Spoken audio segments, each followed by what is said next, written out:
امروز روز سوم مدرسه است و من شیفت بعد از ظهرم. از خونه زدم بیرون. اینجا خر همسایه‌مو دیدم که دوتا پاشو بسته بودم، بنده خدا تا نتونه فرار کنه.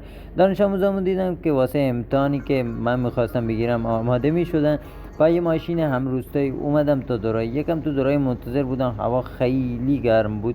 خیلی منتظر شدم تا یه پیرمرد مهربون منو تا مدرسه رسوند. از اونجایی که فهمید معلمم کرایه‌مو هم نگرفت، بعدش رفتم مدرسه. اینجا هم گوشیمو گذاشته بودم تو جیب جلویم تا کسی متوجه فیلمبرداری ازم نشه. تو ساعت اول امتحان داشتیم. امتحانمو گرفتم، رفتم دفتر، یه چایی زدم تا خستگی رو برطرف کنه. 2 ساعت آخرشو با هنرستان داشتم. اینجا هم داشتم کولر رو جابجا میکردم. تو بعد تعطیل با یه موتور برگشتم دورایی.